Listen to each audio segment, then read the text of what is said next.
Hello aspirants. तो SSC CGL के exam के बारे में मैं आपको कुछ टिप्स देना चाहती हूँ and based on the previous examinations जो अभी हो चुके हैं, जितने भी दिन हो चुके हैं, तो उनके बेसिस पे मैं आपको बताना चाहती हूँ कि आपको एसएससी सीजीएल के एग्ज़ाम के लिए अभी जो बचे हुए दिन हैं उस टाइम पे आपको कैसे प्रिपेयर करना है। तो सबसे पहले आते हैं लेवल पे। तो लेवल मैं आपको बताना चाहती हूँ कि लेवल ईजी ही है, ईजी टू मॉडरेट है, तो आपको ज़्यादा टेंशन लेने की ज़रूरत नहीं है।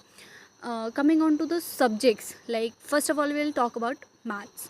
तो मैथ्स इजी है लेकिन लेंथी है, तो इसलिए आपको प्रैक्टिस करने की ज़रूरत है। बस आप क्या करना, जो क्वेश्चंस हैं वो कैलकुलेटिव आ रहे हैं, तो आपको कैलकुलेशन आपकी फ़ास्ट होनी चाहिए। बिकॉज हर किसी को पता है कि क्वेश्चन को कैसे सॉल्व करना है, लेकिन उसको जल्दी कैसे सॉल्व करना है, ये बस आपको थोड़ा सा उस पर अपनी प्रैक्टिस करनी पड़ेगी।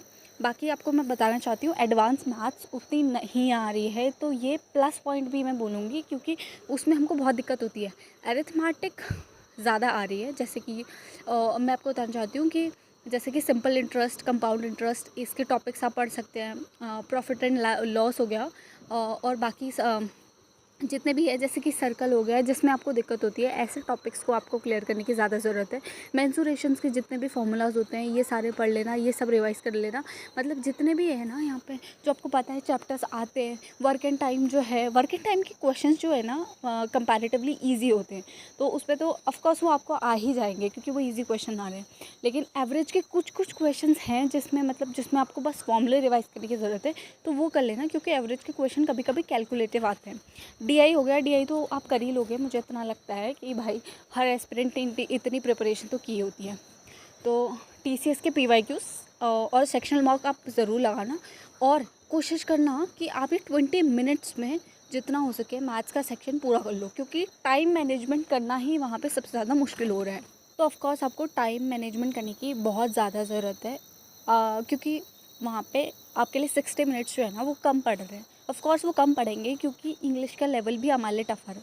तो सबसे पहले हम और चीज़ों की बात कर लेते हैं, जैसे कि रीजनिंग हो गया। अब रीजनिंग का लेवल इजी बोलूँगी comparative to all other subjects, तो बहुत इजी आ रहा है। तो आपको क्या करना है, मेरी जो अभी स्ट्रैटेजी है वो यही है कि आप सबसे पहले रीजनिंग को ही अटेम्प्ट कर लीजिए, मैं तो यही कहूँगी, क्योंकि जितना हो सके आपके सही क्वेश्चन हो जाए वो ज़्यादा अच्छा रहेगा। तो 23 से 24 क्वेश्चंस तो आप आराम से कर सकते हो। बच्चे जो एक दो रिमेनिंग क्वेश्चन है, इनको आपको स्किप करना है।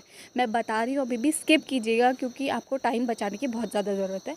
पीवाई को प्रैक्टिस कर लीजिए, और मॉक आप देंगे, मैं तो यही बोलूँगी कि मॉक देना ही मोर देन इनफ है, क्योंकि बस मॉक दे लीजिए, उसमें जो रीजनिंग का सेक्शन होता है आप उतना सॉल्व कर लीजिए, वो बहुत है। लेकिन मैं आपको बता दूँ, कुछ टॉपिक्स हैं जैसे कि